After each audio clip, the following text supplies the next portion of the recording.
Every day across this country, protesters have been taking to the streets. They've been demanding justice for George Floyd. But they've also been voicing their opposition to Donald Trump. Here, an effigy of the president being burnt in California. Yet Trump has made no effort at all to win them over.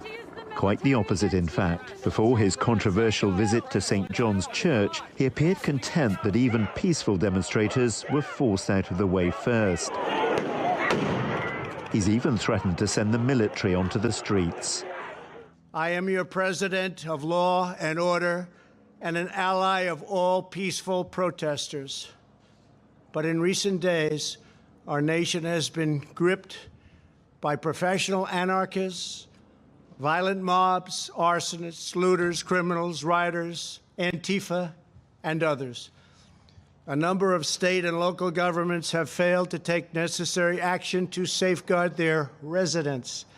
But why isn't Trump at least trying to get the demonstrators on his side? The fact is, Donald Trump doesn't believe these protesters are representative of Americans as a whole. He thinks the majority of people are actually fed up with these demonstrations and frightened when they turn violent. He calls them the silent majority, and he hopes they'll help secure him another 4 years in the White House. There is a precedent. When race riots convulsed the US in 1968 after the assassination of Martin Luther King, the Republican Richard Nixon triumphed in that year's election, largely because he had a silent majority of voters. And in that case, it turns out there was a lot of Americans that were very quiet at home, that didn't protest, didn't really respond to pollsters, that didn't really speak out, didn't appear at rallies, were just kind of invisible.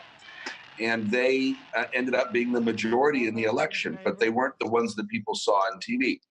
Now, in this case, what President Trump is pointing to is that most Americans are, the overwhelming, all Americans are horrified about what happened to George Floyd, but think that the liberal Democrats are taking it too far. Trump certainly needs all the support he can get.